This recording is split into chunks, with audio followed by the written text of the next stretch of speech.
So I've got my usual 2H4B pencils, 2H4B.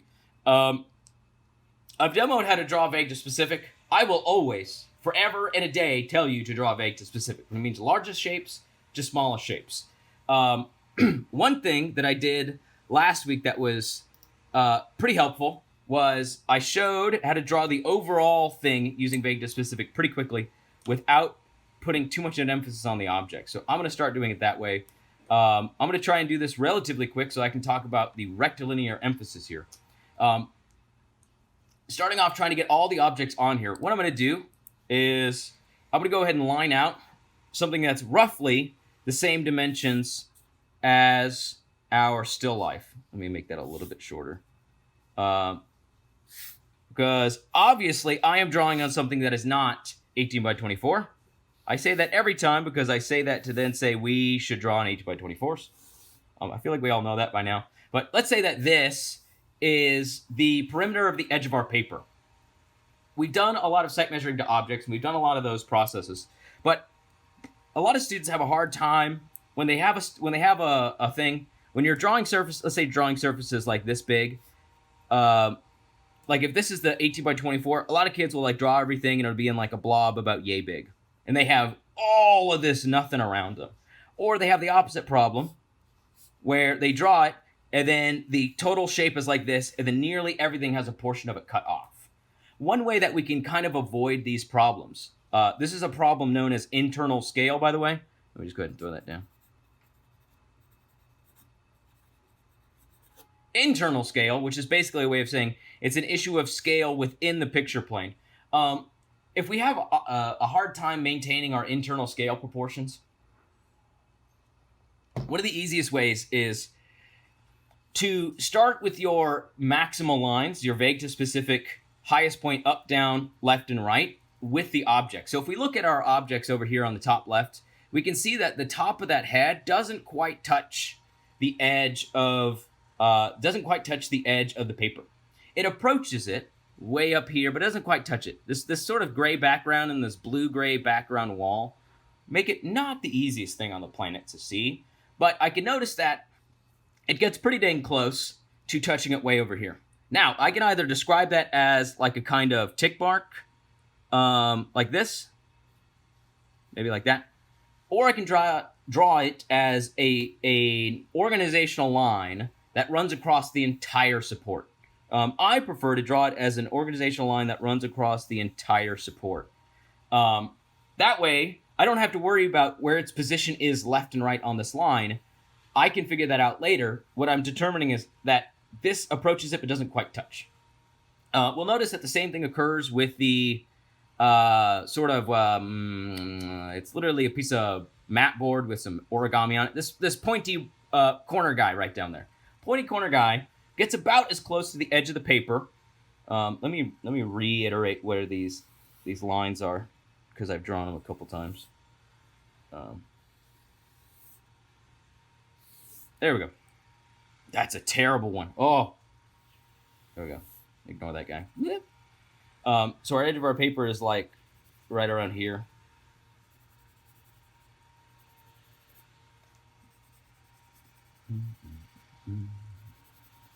Normally when I teach in person, I always have music playing, and it helps me draw phenomenally, especially when there's a bunch of weirdo noise in the background. So these are the edges of our paper. In the same way that the head doesn't touch the top, we notice that our sort of origami paper doesn't touch down here. Now, again, instead of me trying to figure out where it goes vertically and where it goes horizontally along that picture plane, I can just draw one line all the way across and say, it gets pretty dang close, but it don't touch. It maybe ends right around here. This kind of line that is not found on our example, like there's no line that goes left and right across that bottom, is an example of an organizational line and specifically a scanning test line applied. When we try to apply those scanning tests, when we add those, they become what's referred to as a plumb line. So I've added some plumb lines. I can do the same thing left and right. So basically what I'm trying to do, like I've said before, is I try to identify our furthest point up, down, left, and right. Because if I can get all of those in there, I have a pretty certain idea as to where everything exists. I'm going to do the same thing with our leftmost sort of leafy guy way over here.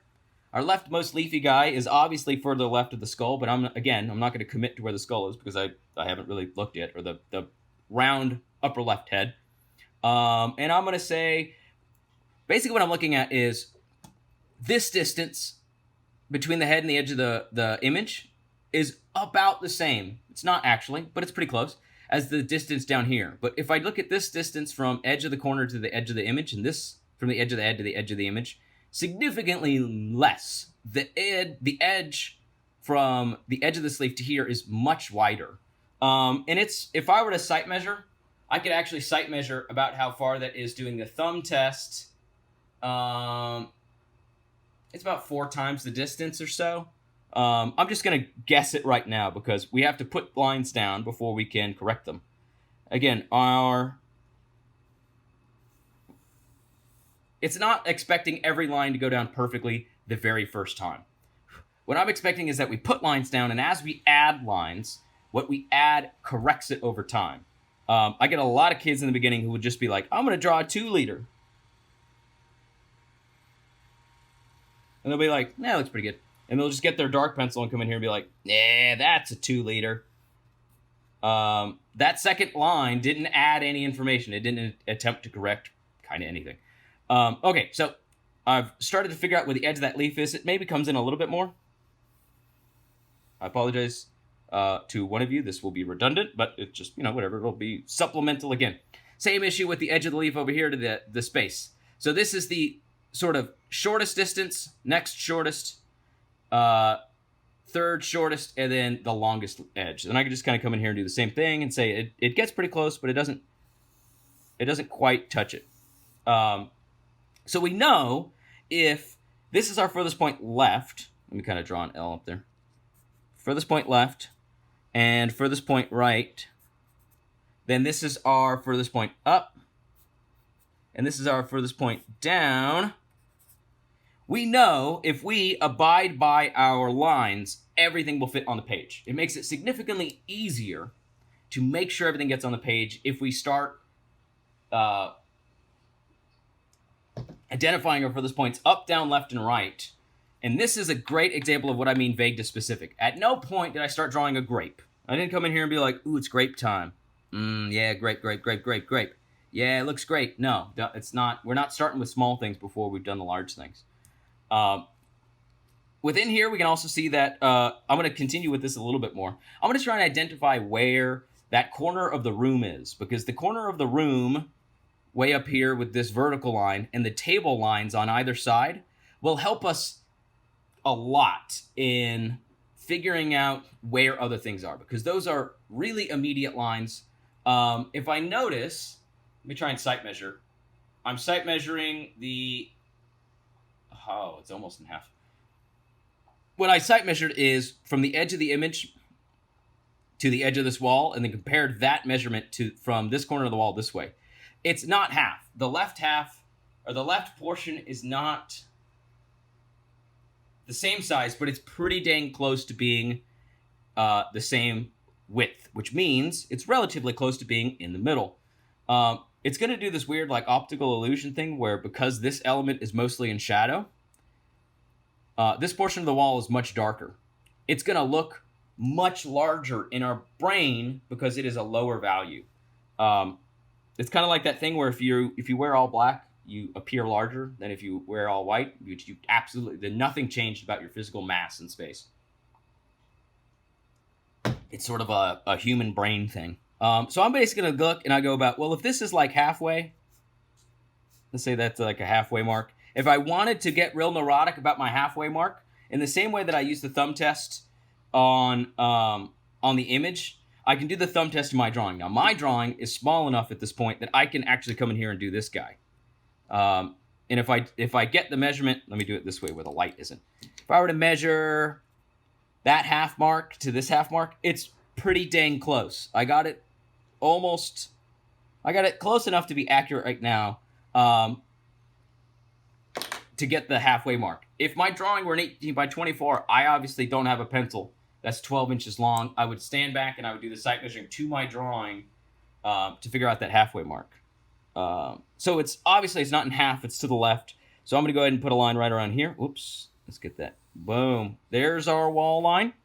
And then I'm going to throw in some of them table lines. I'm not going to try to identify the table lines exactly right now, but what I'm looking for is from the corner of the table down here to where the table meets the wall. I'm going to measure that height, and I'm going to compare that height to, let's get like this width. The width of this left portion of the wall. I just need to measure it against something. So let me see what I can kind of do. Ooh, it's almost halfway. Okay. Oh, wait. Dumb, wrong measurement. Yeah. So from the bottom of the drawing down here to where the table begins is a little bit is around half of this distance. What I can do visually is like this kind of thing. If I were to get this thumb measurement, where if I were to thumb measure my drawing, I could take it, get about half of this, and then take it down here, and then that would let me know right around, oh, it's really hard to sight measure through a computer screen. This would be around where that table exists, and that table ends.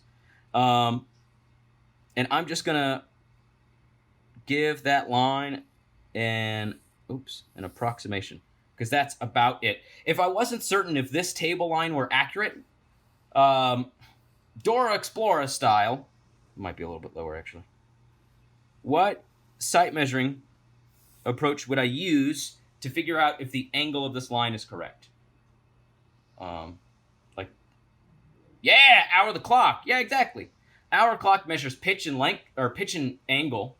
The thumb test does the length of a line, and the scanning test gets its position. Every line forever in the world is described by its pitch, its length, and its direction, or its position. Pitch, length, and position. We're going to figure that out in real time when we start to look at the planar surfaces of this head. If I were to draw one line straight across from where the edge of my table is, I can look that the left side of where this table ends, is roughly in line with the right side. If I'm not certain if it is, I can sight measure the height of this section from corner of the image to the table and compare that to this corner of the image to that edge of the table. I notice that on the right side, it's slightly shorter. I mean, it's not phenomenally shorter, but it is slightly shorter. So if I drew one line straight across, it wouldn't be on this line. It would be just slightly below it. I could put a tick mark right there. And then what I could do is I could come in here and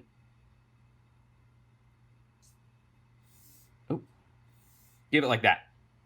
So I've really quickly given some context to the wall and the table because those lines will help inform. Why they help inform is when I start to draw these objects, like right over here, we notice that this is like a styrofoam fake wood platform. It's like if food came in it, food that was really delicate, and it needed to be refrigerated. We notice that the top left corner of that box is above that table line. So these table lines, although they are not important, and even though I'm talking about this to death, it's been about 10 minutes of me drawing this, they will start to be more helpful going forward. We have a lot of context around this drawing right now, so what I'm going to do is I'm going to drop in this camera to get it slightly more, to fill slightly more of our image, because the context of the paper around it doesn't matter as much, and I want to emphasize the items found within here. Perfect. So, now that we have kind of, hello. We have our basic frame out. Oh, thank you, by the way. Yeah, that's right. We have our basic frame out of where everything is. We could do that same kind of vague to specific with what we were doing and keep it with the object. So instead of, at this point, like really vague to specific, biggest shapes to smallest shapes. Before I ever start to draw one of these eyes in here, like the dude on the right has an eye that kind of looks like this guy. Before I ever do that, it's just fun to draw. I just want to do it as an example. Let's not do this. I will lead by what I want you not to do. It's just like every parent's favorite thing to do in the world. Instead of starting in and drawing like these really complicated shapes, I can do that same thing within the areas I have drawn. I know that the left head way up here exists between this corner of the wall and where the head ends in space. I think the end of my head... Ow, dang it. Ooh, yeah, let me not whack this thing to death. Gosh, yeesh. Come on, focus. Hello, crane arm. It met my arm. Okay, so between the edge, this corner right here, and this, which is the edge of our leftmost leaf, the head exists. And what I'm going to do is I'm going to really quickly try to frame out where that head exists. I can notice that the distance between the edge of the paper and the edge of the leaf is about as wide, put an asterisk on it, because the distance between the edge of this paper and the edge of this leaf is slightly shorter than the distance between the edge of the wall and the edge of the head. So I'm going to get about that distance and add a little bit more. And right around there is the edge of our head. I know the other side of our head doesn't go all the way left. It doesn't go so far left as the leaf. It goes like 2/3 of this distance. It comes maybe about right here. Hold on. It's very hard for me to like just a little bit. Yeah, right around here.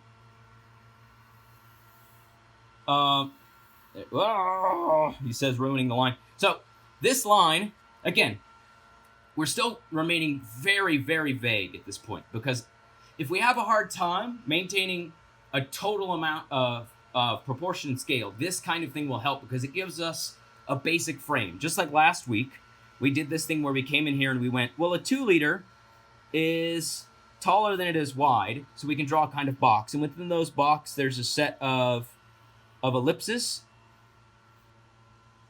That's like a curvilinear-based drawing that allows us to take the way the object exists in space, begin to frame it out, and then if we can get the frame correct, it lets us know everything within there is located correctly. So we're doing the same kind of thing, but instead of trying to just guess where the frame is, we're starting to give ourselves a boundary box based on the largest shapes. We figured out that nothing goes further than here. Now we're figuring out, well, within here, we can do the same thing to the rightmost head. The rightmost head, I'm going to exclude the ear right now. Technically, the ear goes further left than the side of the head. I'm going to do it to the side of the head because it is the larger portion of it. I noticed that the distance between the corner of the wall and this head, and the corner of the wall and this head, is smaller on the right, which means he's like dang near in the middle, which means like this line right here. Whoop, hello. Right around there. He's maybe a little bit closer in. And I noticed if I sight measure between the corner of the wall and this part of the head, I can compare this width to this corner of the eyebrow to that edge of the, what's it called? That edge of the image. Haha. Okay, so he's roughly halfway that distance. So if I were to eyeball what's about half, that's about half the distance. He's a little bit over. That means his head ends right around here. Again, if we were to look at this and compare it to that image, we wouldn't be like, oh my God, it's so good. It's so good right now. Because we're emphasizing vague to specific. If I were to draw this and not talk while I drew it, I could do this in about 4 or 5 minutes. Probably shorter, but if I want to make sure and get it right. What I'm emphasizing is we need to start with as much accuracy as we can. If we just start to add information onto incorrect frames, it's just adding, it's like putting nice wheels on a bad car. The problem is the bad car. So this is the area from here to here where our right head exists. He definitely comes in a little bit more. This is our right head. This is our left head. This is our furthest point on the sort of branch you got. I can then come in and do the same thing with our left and right strikes. This left to right along here is where the top of that head is. We notice that the right head comes down much more. I'm going to do myself a favor and stop drawing these lines all the way across. We don't have to draw them all the way across. If I know that this is our boundary box for where the head exists, I can literally come in here and say the distance between the top of the head on the left and the edge of the image, significantly less. It's around 1/3 of the distance, might even be 1/4. This distance is 3 or 4 times greater than that. Basically, it's greater than that by a good bit. I'm going to come in here and be like, it's right around here. I don't know if that's right, and that's okay right now because I'm still figuring it out. I will know if this is right later on because I can sight measure this distance to an object within here. But we can't correct something we have not drawn. Let me bring it up just a little bit more. Yes.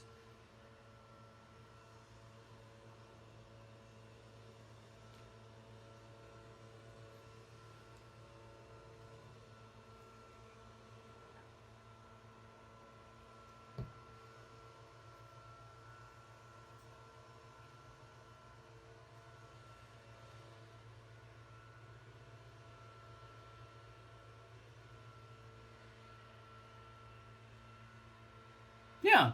If it helps you by saying, well, okay, so I drew this one and I went, well, that's too short. I can come in here with my darker pencil and give it a real light tick mark. And that will let me know, ignore this line, go for that one. If that helps you draw, go for it. What I'm looking for is an end result that is most accurate as possible. And I know the only way to get there is by trying to draw it, having it be like maybe half or 2/3 of the way, and then continuing to correct and continuing to sight measure.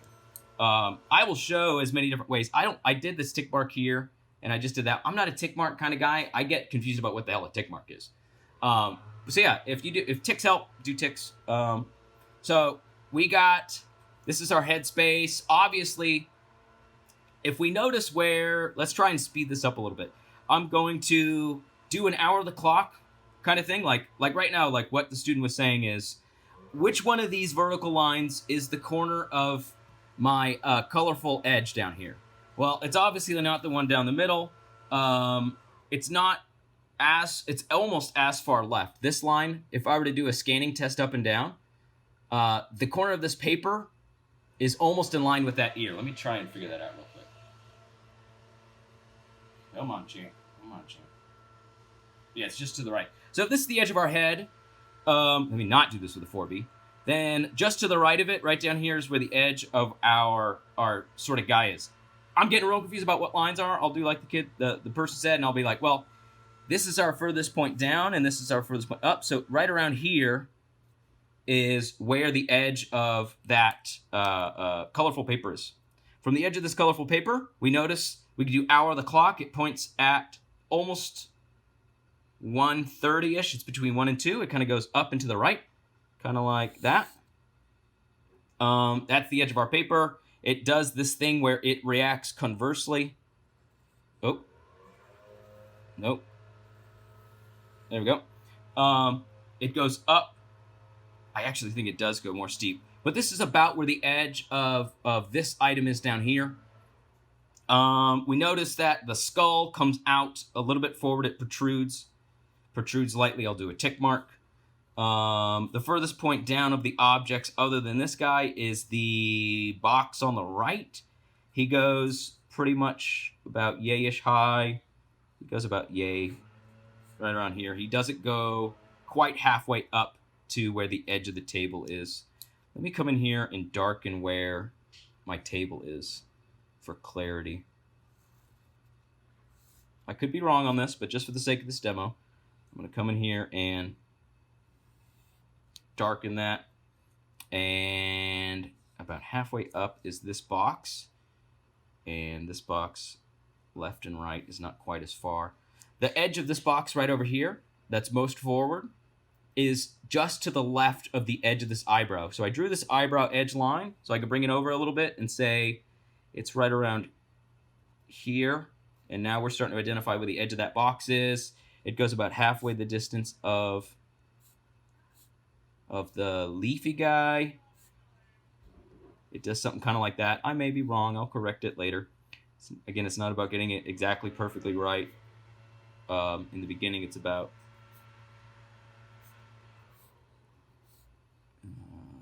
I think that's a bit extreme, but we'll fix it later. And I'm just going to kind of draw this box really vaguely. A box is not the best thing to start with. It's better to start with something large like the heads and skulls. Let me go to the heads. Top of the head, bottom of the chin is just above the skull. And what I'm going to do is I'm going to try and sight measure what is the height from the edge of this corner all the way down to where the corner appears to no longer exist? Where does that line end? And it's, hell, I haven't hardly drawn enough to measure it against, but let me see what I have drawn. So the distance from the corner of the paper to the edge of this table is a little bit, this line is slightly shorter than where this one is down here. So because I'm drawing this at a smaller scale, I can come in here and do this kind of guy and say, well, it's around sort of here-ish. So now I can come in here and be like, my line for the edge of the wall is right around here. Bold, committed, dark lines. I'm just going to darken the edge of this for the sake of this demo. That way we know that that line is where the paper exists. I do a lot of these examples quite small. That way I can get them all in shot for this camera. Even when you're working on an 18 by 24, you will have elements within that 18 by 24 that are small enough to measure with like a kind of pencil. It's totally okay to do our comparative relationships on our drawing with the pencil, kind of like this guy, like I do sometimes. When I step back and I sight measure the drawing, I'm staying in one place. And the relationship between those lines on the drawing is the same whether the drawing will be this big or the size of a billboard. So what matters is that when you're comparing internally, you keep it the same. So, like, no, when I say, like, well, I'm measuring it with a pencil because it's smaller, that is also still possible when we do it on our own. So our box, oh God, I keep switching these pencils around. Okay, now our box, relatively in the right spot. Let's get that head in there. If this is the edge of the wall, I know that if I look, the edge of the wall to the right all the way is around where the corner of that cheek is. I can just draw one line straight across. And that lets me know that the face basically kind of goes from the top of the head as a diagonal like that. And then it comes down as a diagonal like this. It's not quite that steep. This is where the rectilinear lines start to really help. I have flattened the edge of this face to be one line. I know it goes one line, two line, third line, fourth line. But what I've done in the beginning is, in the same way we were framing out our edges simply, I can draw the edge of that face with one line and then back down and then clarify that further along the drawing. The longer the line, the more information it has contained within it. We're looking for maximum information with every line in the beginning, and then we slightly get shorter lines as we keep going, and those shorter lines, because we know where they exist on the page, figuring out their pitch and length helps us know they're in the right spot. You can have the right length line and just put it in the wrong dang spot. And then the head kind of goes like this on the top of the head, and it kind of curves on the back. We can notice that from the edge of this corner right up here, there's a line that appears to kind of go like this. This line of the neck up to that corner of the head is not literally one line, but it appears to be kind of one line. So if this is the corner of our head as it appears, I can kind of come down here and do one line like that. Yeah, I know that's a curve. We did curvilinear last week. Just because we're done with curves as an emphasis doesn't mean we're done with them in our drawings. So this is basically the total amount of the head. If I came in here with the chin, what I could do is, if I look at the distance of where the corner of the wall ends vertically, from the top of the head to the bottom of that wall, that's a vertical measurement that I can assess, and I can compare that vertical measurement to where the wall ends to the bottom of the chin.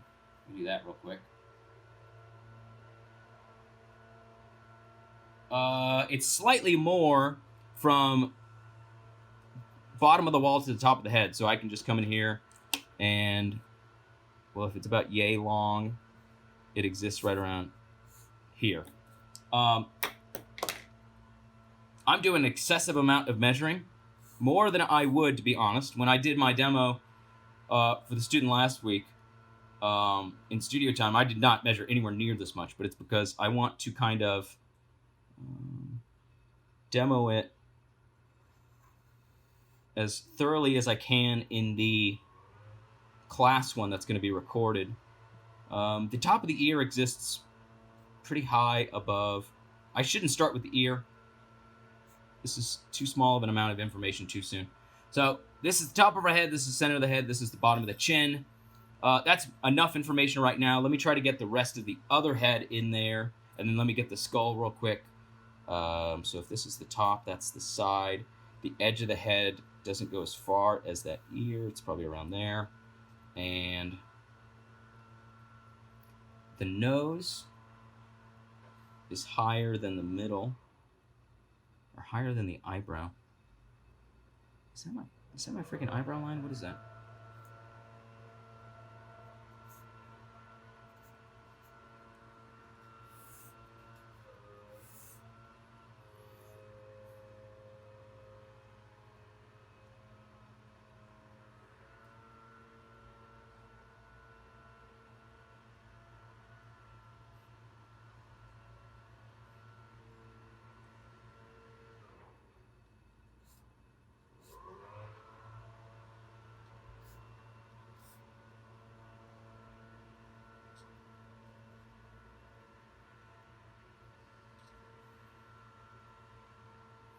This is super thrilling. Watch a man draw technology.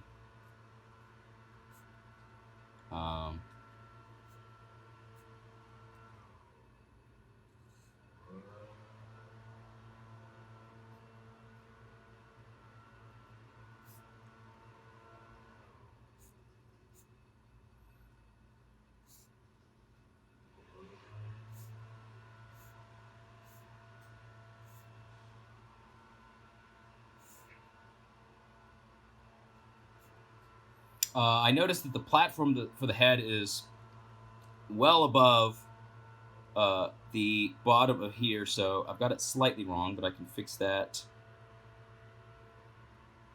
soon, which means the bottom of the head is right around here. So we've got a good amount of information for the left head, good amount of information for the right head. Let me throw that skull in there. Skull kind of goes like... Let me add that box real quick that this guy's on. Corner of the box goes above that table line, obscures the edge of that table line.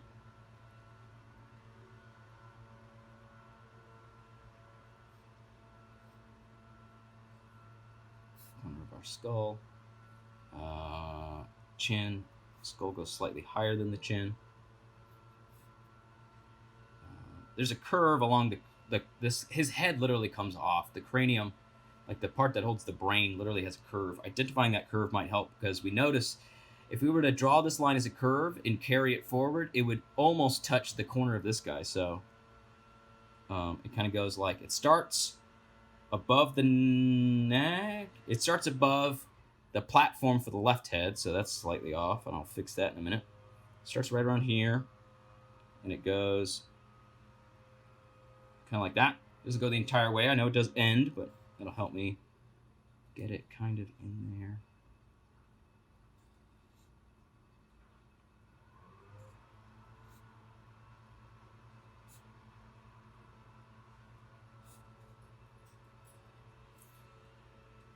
Notice the volume of lines that I've put down to get the information to this point. It is, drawing with this rectilinear focus is almost like if we remember what Zorro is, or Zorro was, it's that kind of emphasis. It's putting a volume of information down with these long sort of lines, and then finding where everything exists within them.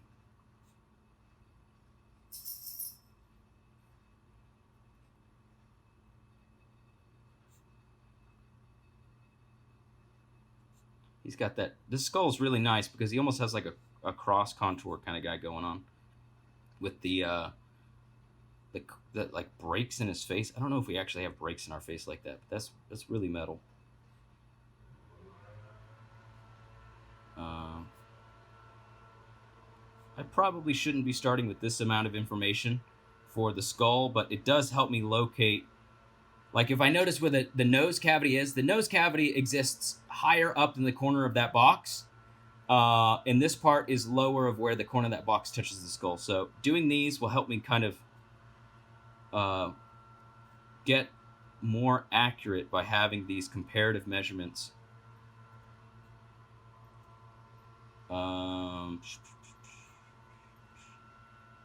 Teeth are a nightmare. Teeth and their teeth line is going to be extraordinarily difficult, and that's okay.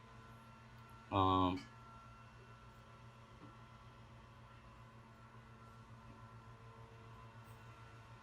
skull's a little too wide. It needs to come in a little bit more.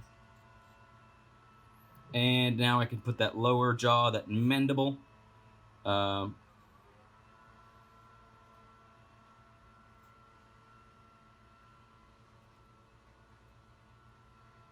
He's got teeth that don't quite align, and they stick out a little bit further than they should. Technically, yeah, his jaw doesn't sit square. I think I don't know if it's a manufacturing issue, like if he was built that way, or if it's like because he's in a still life closet, he's been kind of like manhandled so long.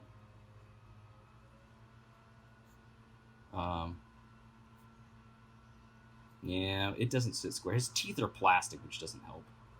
This is very much a fake. So, okay. We can see that we have the box on the right, the box on the left, a frame for the right head, and the frame for the left head. I've done more information translated onto the skull. Part of the reason why I did that is, for one, most of us know what a skull looks like. So if I were to draw this relatively accurately, no matter how concisely, we will start to see that more clearly, and hopefully that gives us more confidence in this process. Because if all it looks like is like weirdo lines and it never starts to resolve itself, it's really hard to get students to understand that this is a successful process. Why is he more detailed? I rather hate that word, but why does he have more information describing him than any of these? Because he was the last largest object for me to draw. Now that I've got him in there, he's going to basically become my brick.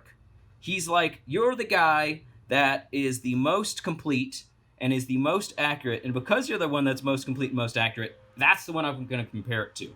Then I can come in here with this, let's do this side head real quick. I know that the bottom of the chin appears lower in space than the top of the head. If I didn't know that, I could do a scanning test and then basically lay the bottom of his chin on there, and the bottom of the chin comes down to right here. It goes lower in there than space. This head is going to be extraordinarily difficult to draw. After I do this whole thing as a total image, if we want, like I want to do the whole thing as a total image showing this method of drawing in the recording. I can do a quick one where I draw a small portion of the right face because it is quite difficult, but let me try and get him in there real quick, and then we can see if that will be sufficient. There's some real small stuff in here. So I'm noticing that from this portion of the box to this chin, going right along this line, although it does disappear eventually, and we'll get to these foliage elements in a second, although it does disappear behind what are supposed to be, I think those are grapes, the other ones are cranberries, but it disappears, but even when it disappears, that line is still further left of the chin. So the chin's right around like right here. Hold my pencil in the forbidden way. And I can identify that sort of block of where the chin is to give me a placement marker. That placement marker is a parallelogram. The bottom of that chin, even at the scale where it is on my screen, it's probably around the same size on your screen. But my screen, I'm looking at it, it's about less than 5 by 6 inches. When you draw this, hopefully you'll have it much larger, but I can see the shape of this line. This is where rectilinear comes in and where our hour of the clock really matters. On the planes that describe all these surfaces, the angle of that line, whether it's sort of very steep or very flat, is going to really matter. His chin is a parallelogram, if I remember anything from geometry, which I may not, so forgive me if I get it wrong. It's like this kind of shape. The top and bottom are roughly parallel to one another. They are not parallel to one another. They actually get closer on this end and this end than they do on the left, but we'll get there for sight measuring. And then the sides on the right and left tilt up and to the right. This side is less steep, and this side is more steep. We'll have the entirety of next week with linear perspective to talk about why these two lines slowly approach each other as they go that way, and why this line is less steep than that one. Linear perspective is why we're going to have an entire week on that. But no, when we try to draw this person's face, it's going to be very hard unless we really attempt to master the hour of the clock technique for identifying these lines. His head comes out a little bit more from that chin at an angle like that. And then he's got this really dynamic... I know, sweetie. Can you wait a little bit, please? She's hungry. Yeah, she's real hungry, and she doesn't like waiting. I'm going to hold my pencil like this because I want to make sure and try and get these lines real accurate in the beginning. And right now I'm drawing the edge of the face. Why I'm drawing the edge of the face is because it lets me know its furthest point out. And I'm still, as I'm drawing these furthest points out, doing it in relationship to where this chin point is. I can see that when this little cheekbone guy comes in, it still doesn't go anywhere near as far left in space as that corner of the chin. He's got like Seal, if we remember Kiss from a Rose in that really old Batman movie. He's got that real Seal-like, yeah, the really high-def cheekbones. The RTX is on for them cheekbones. And if I notice, if I were to draw one line straight across that cheekbone line, the left cheekbone, because his face is asymmetrical, from there all the way left, this corner cheekbone line is a little bit lower in space. There's a lip line. Part of the reason why we're starting with these two heads and a skull is because we're going to do a portrait at some point, most likely a self-portrait for value in oil pastels. One of them will be a self-portrait. I don't know what the other one's going to be yet. Hopefully a class consensus can be met on something. But basically, this lip line can be described as one line. I know it has a complicated shape, but if I'm trying to locate, I've got the corner of the cheek, and I notice that the tip of the nose is slightly lower than that. So like this would be the tip of the nose. I'll do it tick style. This is the corner of the tip of the nose. And I can notice that between the tip of the nose in this light section and the top of the chin mark, about halfway through is where the center of that lip line is. And that lip line basically comes down and has a little like V guy and then comes back up. And kind of goes up. That's as much information as I'm going to do for the lips right now, and then I'm going to start to add some nose. I'm not going to, again, vague to specific. Just because we have the area where the face exists doesn't mean we should just start and ignore that sort of approach. We still need to maintain vague to specific as long as we can.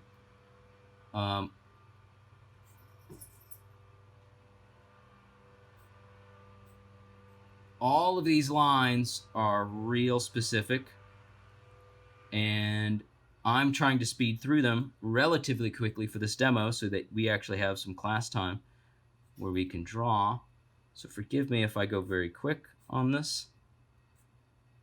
And then he's got like this.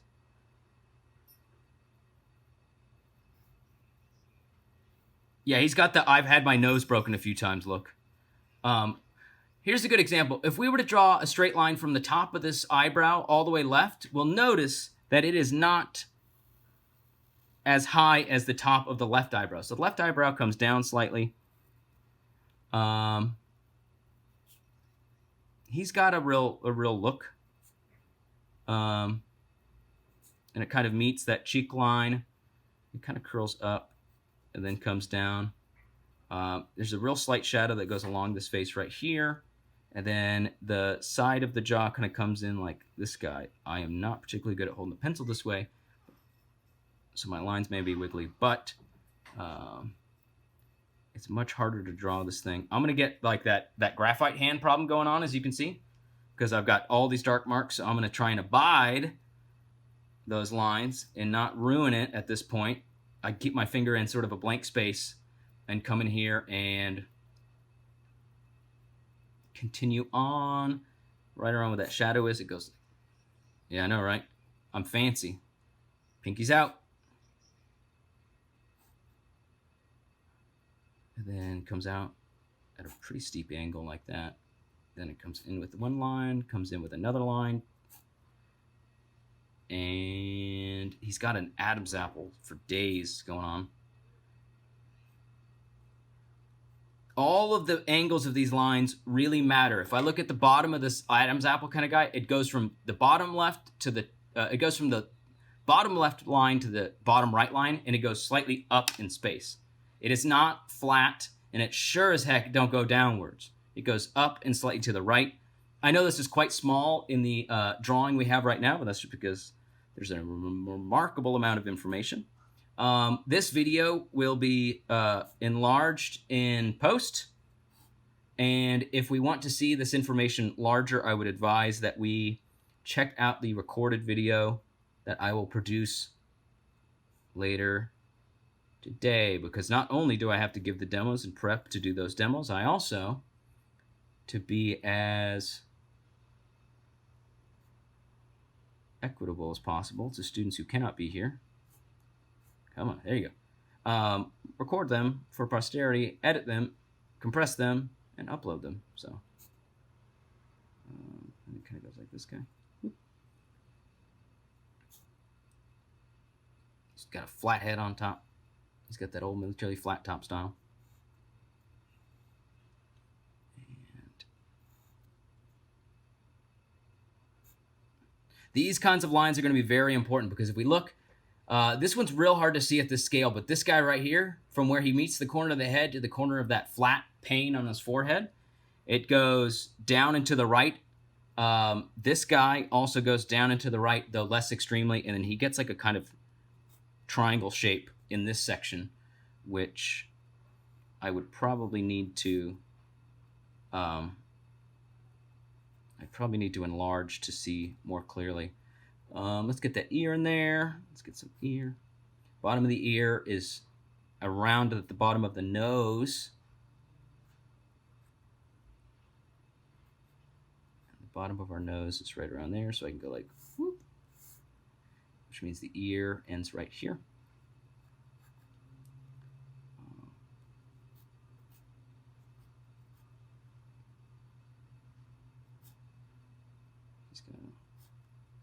Again, I want to just restate this. This is not a project where we are doing value.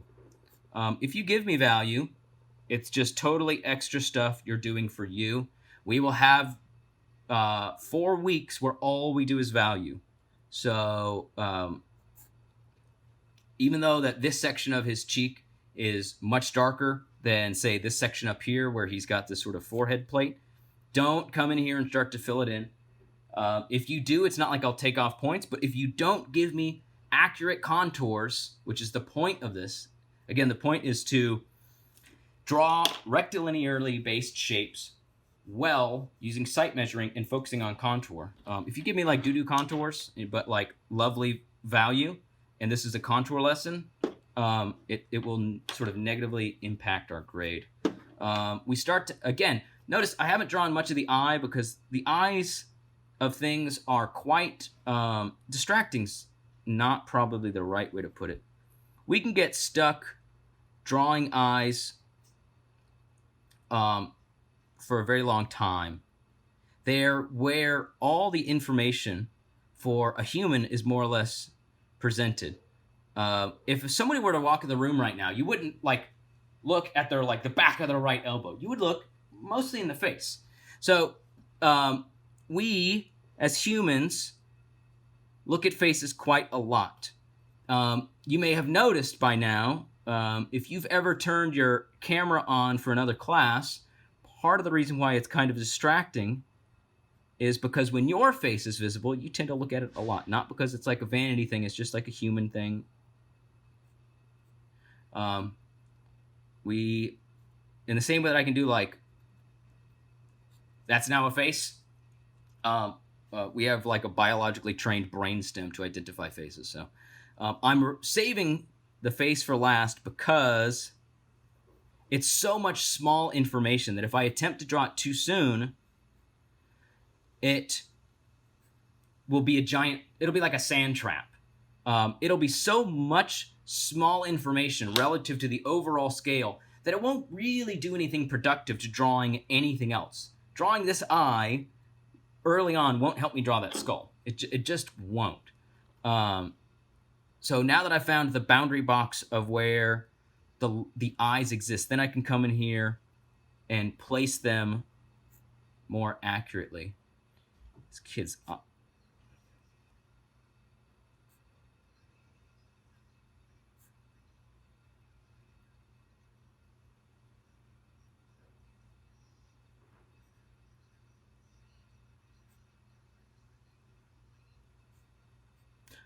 This figure's head on the right is entirely asymmetrical on his right side as opposed to his left. The two sides of his face are not uniform, and that's built that way because it is intentionally difficult to draw. This is made by someone who makes these for still lives. This is like what he does, and they're quite nice. I believe these are very old. If I remember correctly, I think at least some of these were either made or I know they were developed, but I think they were even made in like the 70s. One of them says like 1976 on the back. I find that very hard to believe, so I'm going to say that the mold is from 1976. Sorry, no way some plastic from 50 years ago would hold up. And then 76? If it were 2026, it'd be 40 years. So it's like 34 years? Something like that, yeah.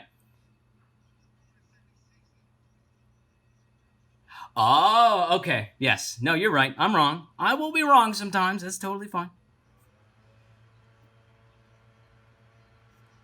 Yeah, I'm rounding up. I'm rounding up a lot in there, admittedly, yes.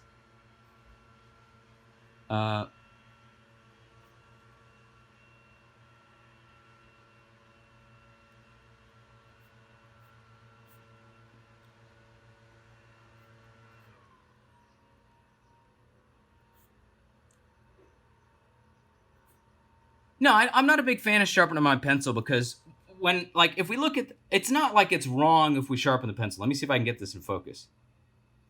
Like, it's particularly, like, blunt, but it's more of an issue of, like, if I hold the pencil, like, near straight up and down, like a Sumi ink brush, it can still get a pretty dang straight, thin line. It's when I start to hold it sideways that I can get it real thin. And yeah, like, this is literally, like, I don't have giant ogre hands. I am a proportionally accurate human in space. This is a coffee cup for scale. This is real small. And even though this is real small, I'm still able to get these really specific lines. Part of that is because I'm holding the pencil near vertically. And part of it is just because I try not to, this is an H, so it doesn't impart a lot of graphite when you pull it. When you literally, like, take a pencil and drag it across the surface, it's like grinding off graphite. Because this is hard, it makes it a little bit... my head over here is not phenomenally perfect quite yet. I would say it's relatively good.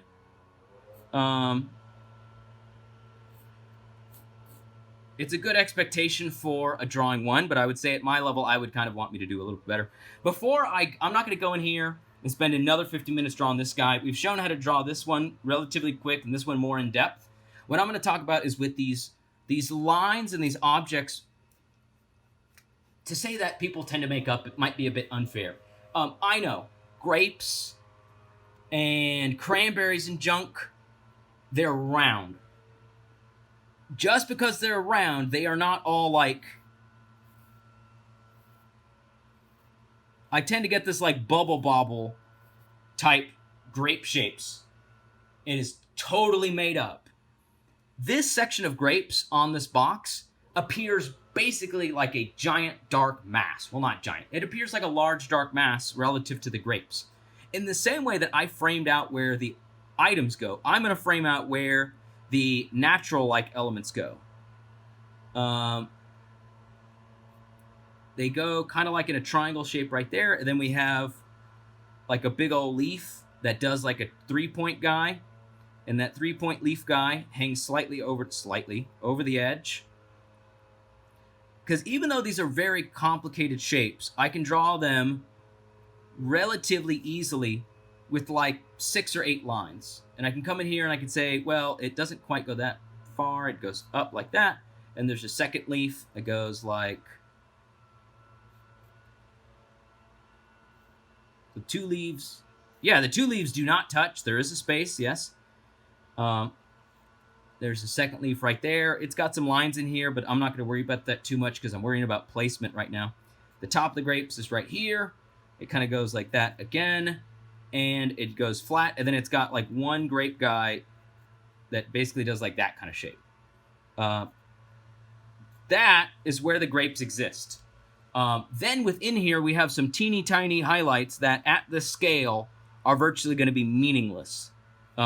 At your scale, on an 18 by 24, they will be meaningful. But for me, these are virtually irrelevant. I can do the same thing with the leaves. There's a leaf that comes out of the grape and goes up and to the right.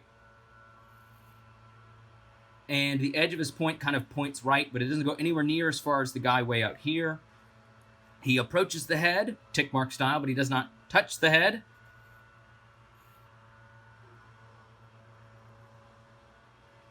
And in the same way that I drew the larger shapes to vague to specific, I got that longest line that tells me where it starts, where it ends. It approaches the face, but it doesn't touch it. And I can continue to do this with all the objects present. There's this sort of foliage. This is like an ivy plant that gets close to the edge of the table, doesn't quite get there, and it kind of curls back. The corner where this guy curls, he makes like a backwards S shape. The backhand of that S is roughly in line with the bottom of that leaf, and then he kind of goes downwards. He goes kind of upwards. So I can come in here and I can really quickly start to add some of the information about the foliage. It's not particularly hard to do those, but what I'm going to say is even though these are organic shapes, we can still draw them with a rectilinear focus. I know that I can look at where the middle way of the neck and the underside of the kind of cheekbone of the skull is where that ivy comes out, and that's where that ivy comes in. I can identify where the ivy goes left because it goes left of the box, and it basically goes from here to there to here. And from here to there, it basically goes like up and then turns right. And the ivy down here curves down, and then peels back up. And then that allows me to know where the leaves go. Again, I try to make these demos as concise as is helpful. So far, including the time when Zoom decided to fail on me, or attempt to fail, I've been drawing for 1 hour and 1 minute and 24 seconds. I know that for me to draw these things is particularly easier than it is for us. I'm aware of that. But I ask that you give it approximately 2.5 to 3 hours. That's a good ballpark. Seeing as how I'm introducing this lesson on Tuesday and it's not due until Sunday, it's about 5 days. I've said this earlier, I know.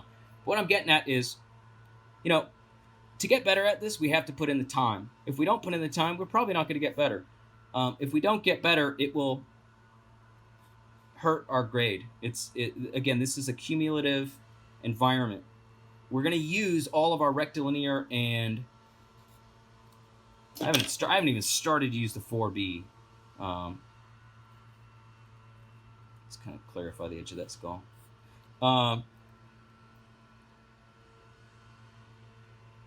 If we don't do well in the beginning, we're going to go slow, and we're going to start to go faster as we get into the semester. And if we don't endeavor to command and fully understand the early assignments, it's just going to compound like credit card debt and start to really become unpleasant further in the semester.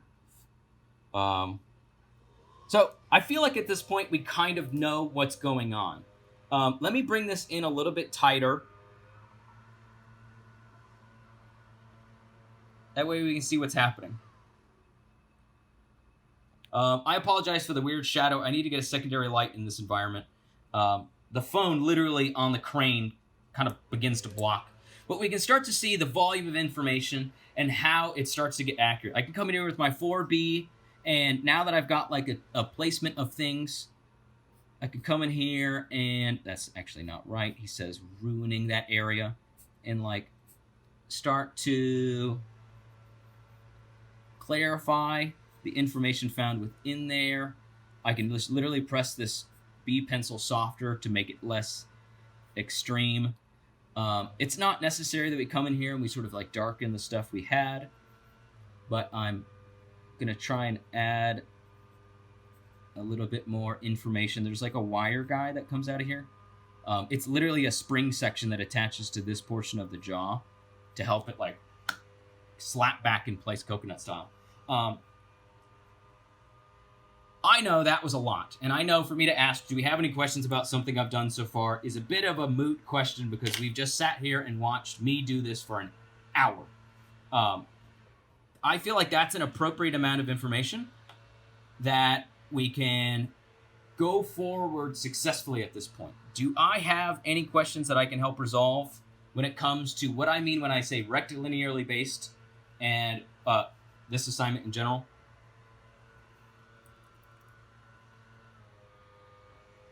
Okay. I assume when we don't say stuff, that's a no. I'm going to stop the recording at this point.